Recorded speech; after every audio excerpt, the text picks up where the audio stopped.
Hey, welcome to Whiteboard Wednesday on a Thursday. I'm sorry it's late, but it's still Whiteboard Wednesday. So today I'm talking about a foodstuff that if you didn't eat, you would almost definitely die. That's because proteins are at the very, very core of your health and wellness. They actually feed you at a cellular level. And most of us, I would suggest for an optimal life, probably undereat it. So you may remember from my lovely hierarchy of health, after sleep and rest comes body composition. And what I mean by that is the proportion of you that is muscle versus fat versus organs. And to have a useful body that's useful to you over the last 5 or 6 decades of your life, it's really important that you get body composition right. And not only to sustain your body, but to build your body, you do need protein. I think instinctively, most of us have got a feel of what protein is. If you're a carnivore or an omnivore, it's anything with an I, and it's things like sort of cheese and eggs and stuff like that as well. If you're a veggie, it's a mixture of pulses and grains.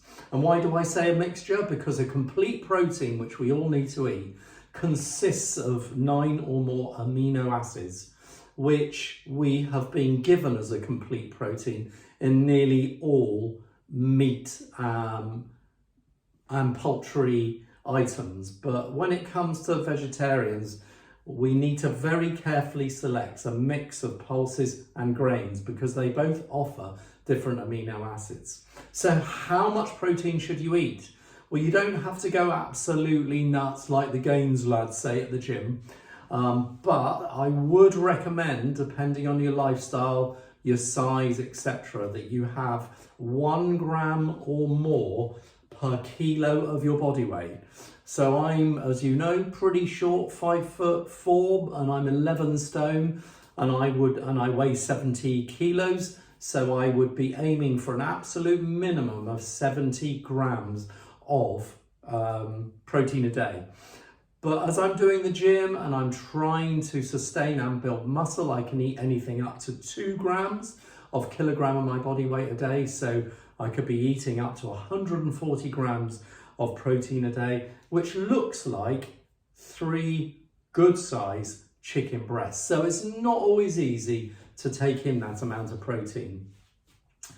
I've got a few tips for you to do that, as you'll see from my posts in the week. One is to try and take protein on board at all 3 or 4 meals that you have a day. All too often, I think we go for the cereal, the toast, the oats, the fruit, the yogurt at breakfast, which is one opportunity missed to take protein on board. And therefore you're left with another 2 meals to take that on board.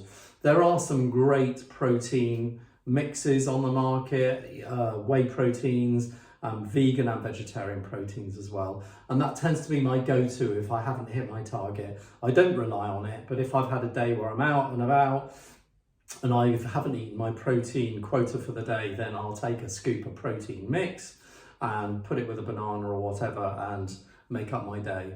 So just to finish off,